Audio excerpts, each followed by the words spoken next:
they were bent on holding me to my bargain. Well, thought I have said it, and, be the consequences what they may, it shall not be my fault if I fail to do it.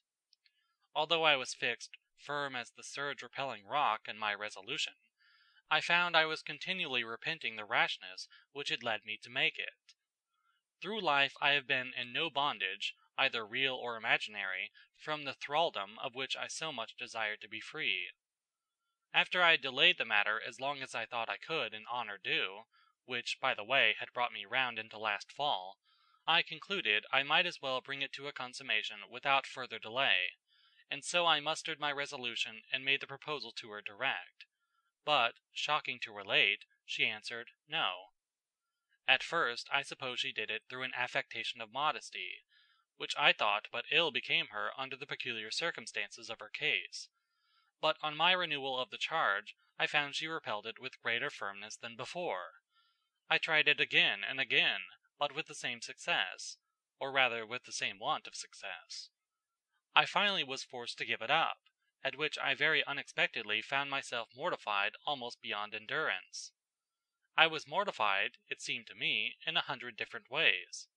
My vanity was deeply wounded by the reflection that I had so long been too stupid to discover her intentions, and at the same time never doubting that I understood them perfectly, and also that she, whom I had taught myself to believe nobody else would have, had actually rejected me with all my fancied greatness. And to cap the whole, I then for the first time began to suspect that I was really a little in love with her." Unquote.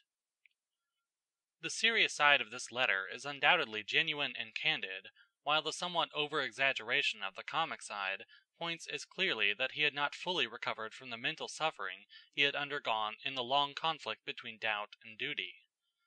From the beginning, the matchmaking zeal of the sister had placed the parties in a false position, produced embarrassment, and created distrust. A different beginning might have resulted in a very different outcome. For Lincoln, while objecting to her corpulency, acknowledges that in both feature and intellect she was as attractive as any woman he had ever met; and Miss Owens's letters, written after his death, state that her principal objection lay in the fact that his training had been different from hers, and that "Mr. Lincoln was deficient in those little links which make up the chain of a woman's happiness."